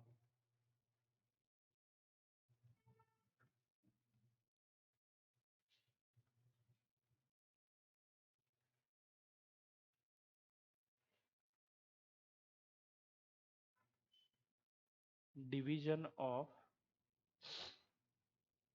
equity shares to be issued.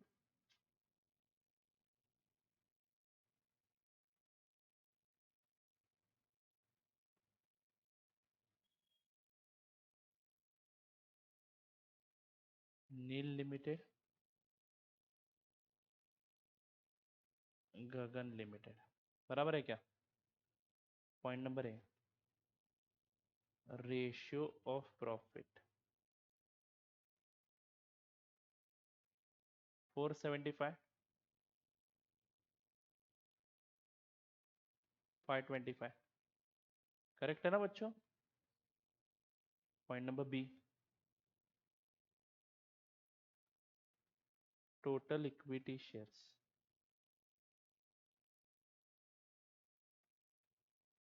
24,000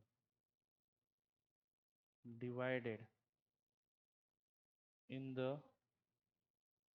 ratio of A बराबर है क्या?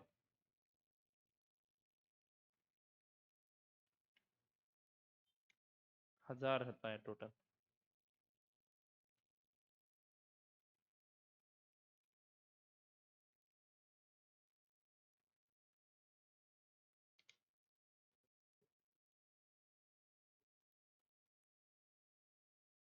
$11,400 एंड $12,600। सही है बच्चों?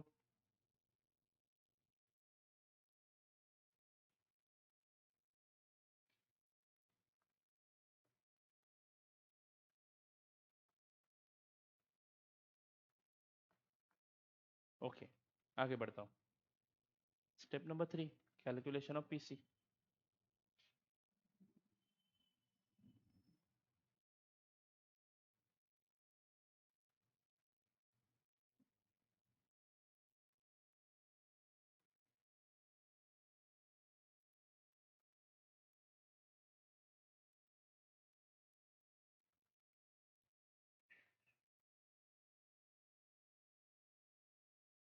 नील limited, Gagan limited.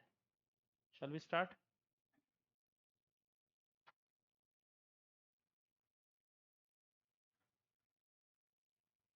Point number A,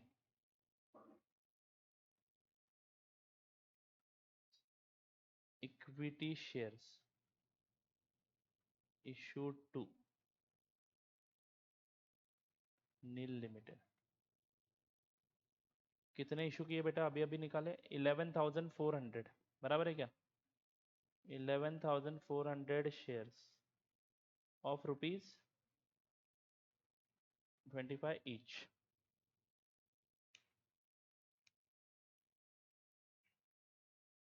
2,85,000। And दूसरे केस में Gagan limited, how many shares you are issuing? 12,600 बराबर 6। 12,600 शेयर्स ऑफ ₹25 ईच।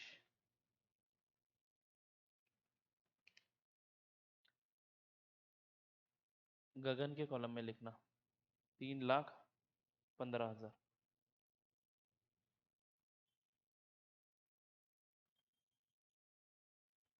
आगे बढ़ू?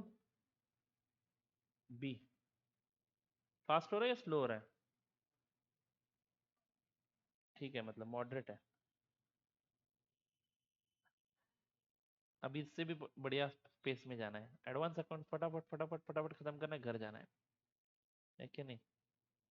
चलो, इस बार पहला बैच मेरा होगा। सब्जेक्ट छोटा है ना, क्या है इसमें? मजा आएगा आपको। अकाउंट्स, इस बार अकाउंट्स पे आपका ज्यादा फोकस नहीं होगा। फाउंडेशन में अपने अकाउंट्स पे ज्यादा फोकस किया, इंटर में, ग्रुप 1 में भी ज्यादा किया, ग्रुप 2 में थोड़ा सा इसको आप लोग कैजुअली लेते हो। हाँ, बट ज्यादा भी कैजुअली मत लेना, पेपर लेंथी होता है, दैट्स इट। तो लिखने की आदत होनी चाहिए फास्ट। ओके, अभी तो ठीक है, आपको क्वेश्चन जब दिखेगा तब समझ में आएगा। एक ही क्वेश्चन में जर्नल भी पूछते हैं, लेजर भी बनाना है, बैलेंस शीट भी पूछते हैं। सब क्वेश्चन में बैलेंस शीट पूछते ही है ये लोग, और वो शेड्यूल 3 के फॉर्मेट में बनाना पड़ता है। ठीक है, जो आपके लिए बहुत ही मेहनत का काम है कि नहीं? चलो नेवर माइंड, जो है तो करना पड़ेगा, बराबर है। एएस तो बिल्कुल, मैंने बताया आपको module 1 is most important, but module 1 में भी पार्टनरशिप के क्वेश्चंस भी लेंदी है। ठीक है, करेंगे करेंगे, एक एक करके देखेंगे, डरा नहीं रहा हूँ। लिखने की प्रैक्टिस करो, ठीक है? चलो आगे बढ़ो। हाँ, तो इक्विटी शेयर्स इशूड कर दिया, उसके बाद क्या करना है? 12% preference shares issued to Neel limited. कितने इशू करें? 50,000 shares at the rate of ₹56 ना, 56,000 shares at the rate of ₹10 each। तो 56,000 into 10, 5,60,000। Gagan limited, how much? 61,600 shares of rupees 10 each.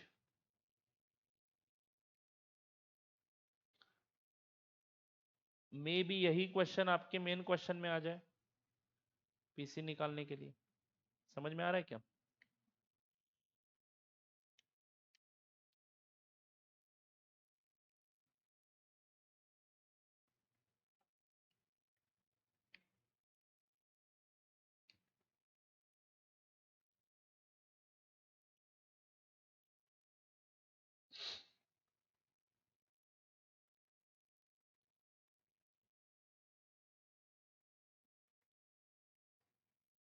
हो गया।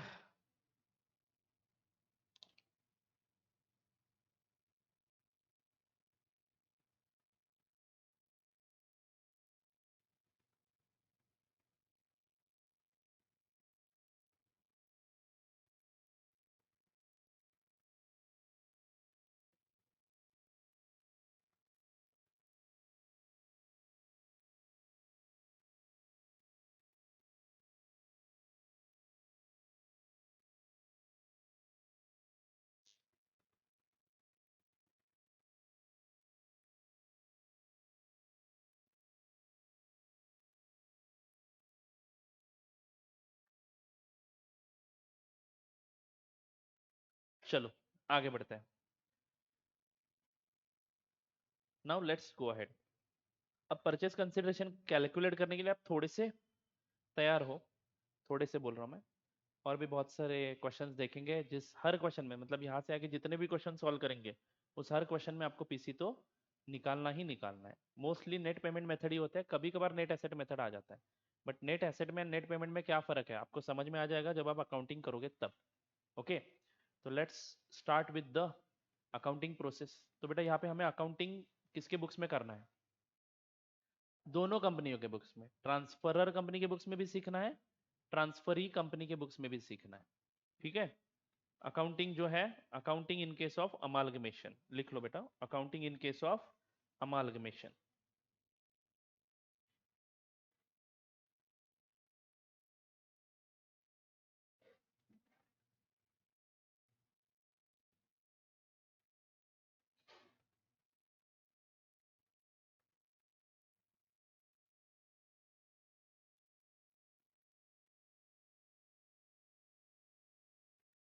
वेरी इंपॉर्टेंट जो है वो इन द बुक्स ऑफ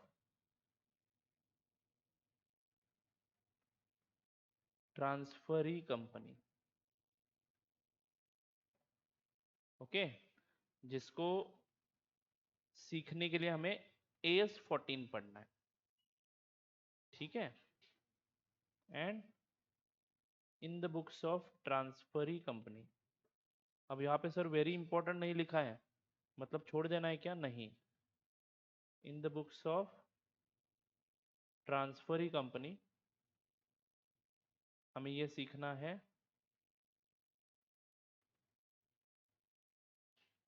बस in the books of transferor company, I mean to say transferor company.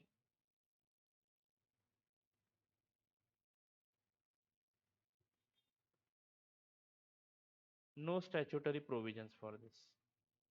अपने आप के हिसाब से आप लोग अकाउंटिंग कर सकते हो।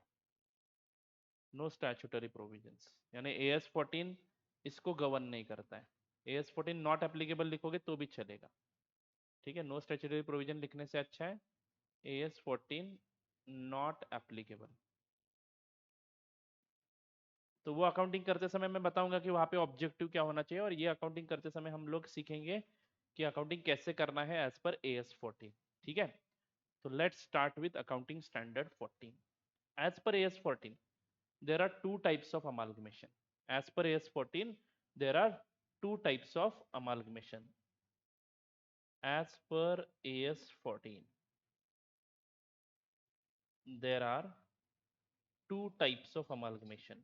Two types of amalgamation. Sir मैंने इसके पहले भी आपको बताया है कि AS14 में amalgamation, absorption ये शब्द अलग अलग यूज नहीं किए हैं। Are you getting it?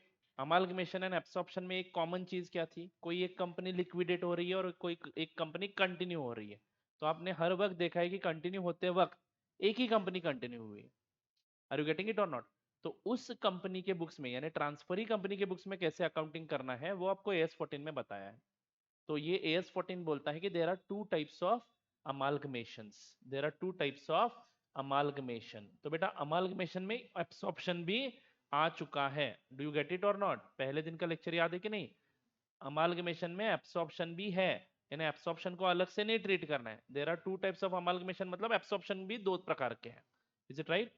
One is amalgamation in the nature of merger and one is amalgamation in the nature of purchase. तो लिखो, रिवीजन के वक्त ये काम आएगा, amalgamation in the nature of merger, and दूसरा टाइप है amalgamation in the nature of purchase. Sir ऐसा क्यों टाइप्स किया इन्होंने? तो बेटा amalgamation in the nature of merger में जो अकाउंटिंग करनी है वो अलग तरीके से करनी है, and amalgamation in the nature of purchase accounting जो करनी है वो अलग तरीके से करनी है। तो अकाउंटिंग डिफरेंशिएट करने के लिए इन्होंने दो टाइप्स आइडेंटिफाई किए हैं। तो सर अभी टाइप्स हमें पता कैसे चलेंगे? टाइप्स हमें पता कैसे चलेंगे? Amalgamation in the nature of merger as per AS14, as per AS लिखो बस, as per AS whether all five conditions satisfy।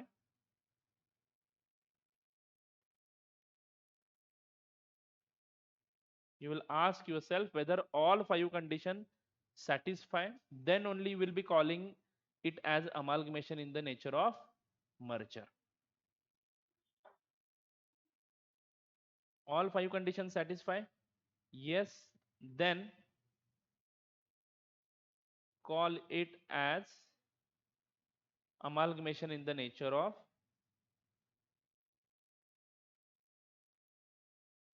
amalgamation in the nature of merger।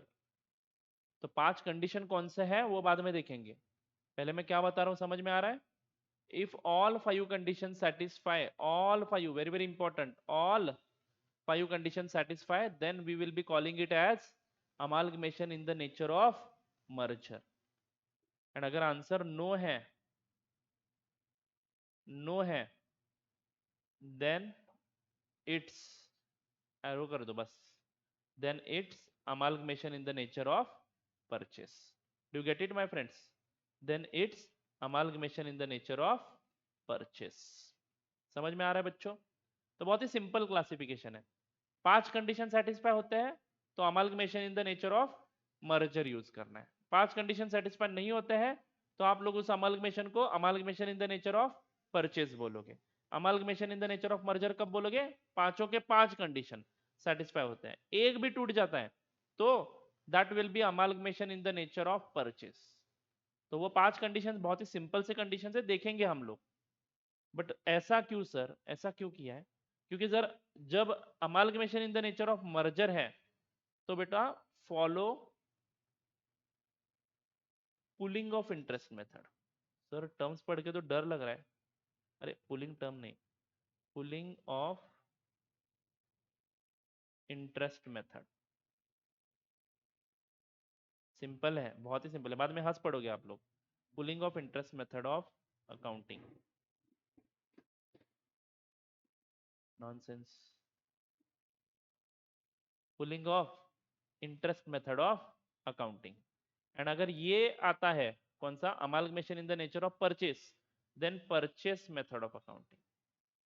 अब इन दोनों में फर्क समझना आपका काम है, बराबर है क्या?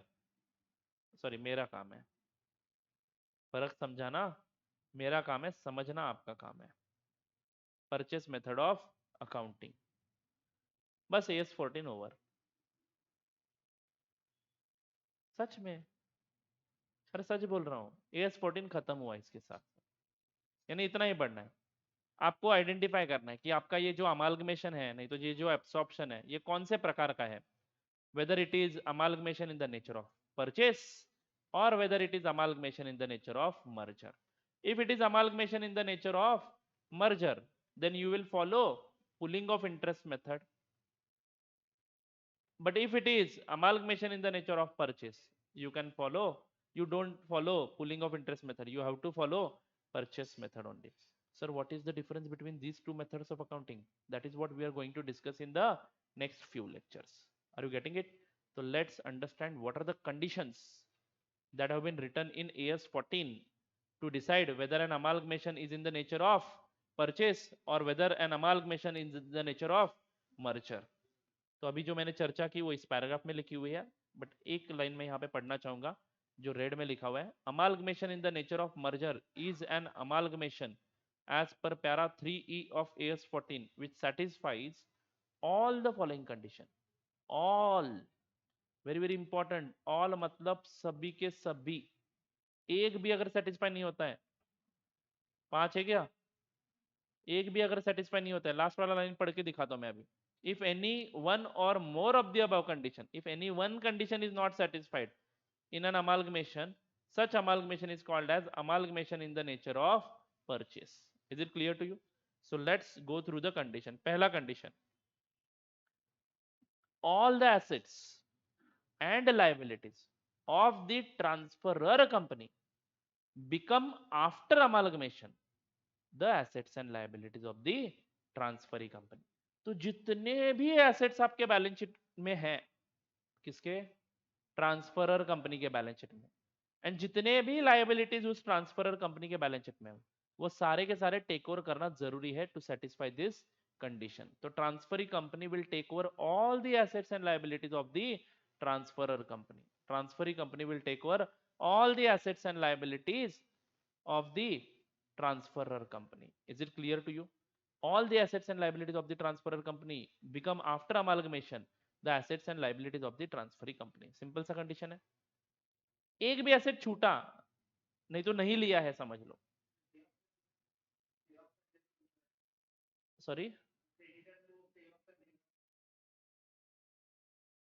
अमालगमेशन के पहले नहीं. अगर पे ऑफ कर रहा है ट्रांसफरी कंपनी किसी क्रेडिटर को, तो it will be considered as taken over only ना. हाँ, लेकिन समझो हमने बोला ट्रांसफरर कंपनी को कि आपके क्रेडिटर्स का पेमेंट हम नहीं करेंगे, तो इसका मतलब क्या हुआ कि हमने वो एसेट टेक ओवर, वो लायबिलिटी टेक ओवर नहीं किया है. तो this condition will be not satisfied. Is it right? तो सारे एसेट्स हम ले लेंगे, सारे लायबिलिटीज को भी हम ले लेंगे. हम ले लेंगे मतलब उसको टेक ओवर करेंगे और हमारे बुक्स में लाएंगे, और फिर उसको पेमेंट करना है नहीं करना है वो हम लोग डिसाइड करेंगे. May be immediately after that you will pay. Even if you are paying it immediately, it means you have taken over it. Means you have taken the responsibility of that liability. Are you getting it or not? So all the assets and liabilities of the transferor company after amalgamation, the assets and liabilities of the transferee company. जरूरी नहीं है कि payment नहीं करना है, payment भी कर दिया तो इट्स ओके, बट आप लोगों ने उसको टेक ओवर कर लिया है. Is it clear to you? अब ऐसा करने के पीछे क्या रीजन है वो आपको पुलिंग ऑफ इंटरेस्ट मेथड में समझाऊंगा. ये कंडीशंस रखने के क्या रीजंस है, क्योंकि यही 6-5 कंडीशन सेटिस्फाई हो जाने के बाद ही वो मेथड आप यूज कर सकते हो. दोनों का लिंकेज है, ठीक है. तो यहाँ पे पहला कंडीशन क्या है, all assets and liabilities of the transferor company became after amalgamation the assets and liabilities of the transferee company. Is it right? Yes. Now second one is a very very important. Shareholders holding not less than 90%, मतलब not less than 90% मतलब क्या, equal to और मोर than 90%.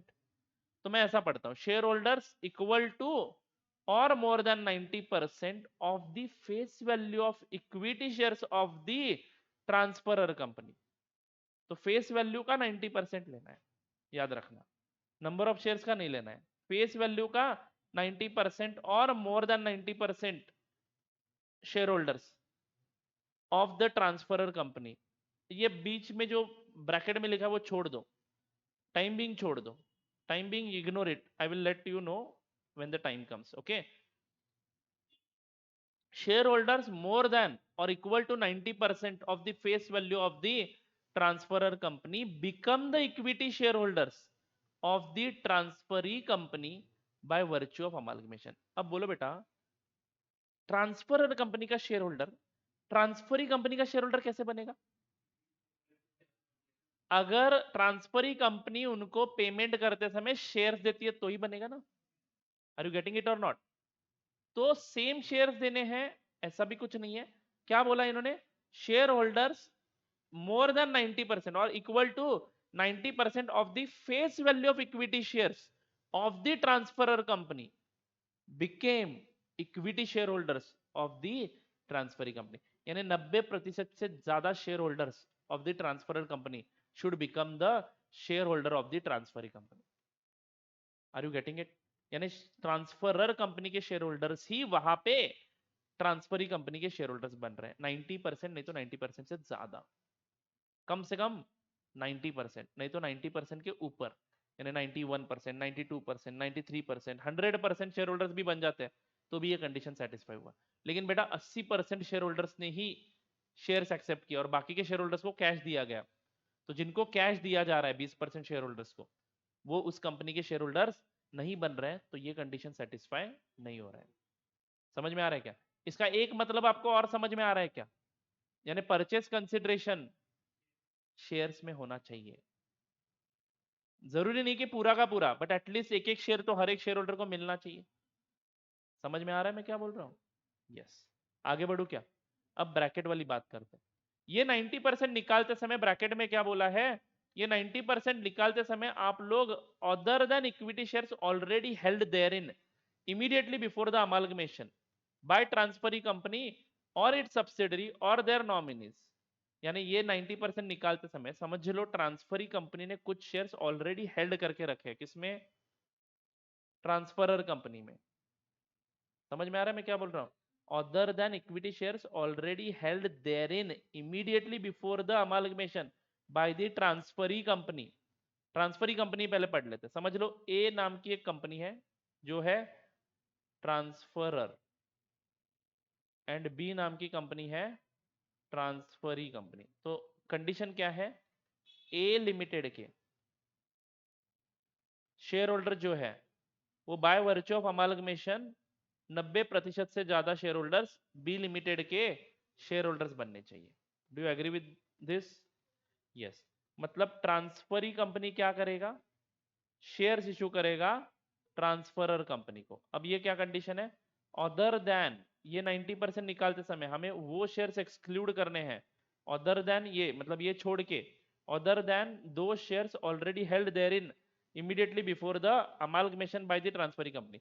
समझो transferee company ने already कुछ transferor company के shares खरीद के रखे हैं। जैसे कि समझो इनके शेयर्स 1 लाख है, उसमें से 25,000 शेयर्स किसने होल्ड करके रखे हैं? मतलब बी ने ही वहां पे इन्वेस्टमेंट करके रखा है।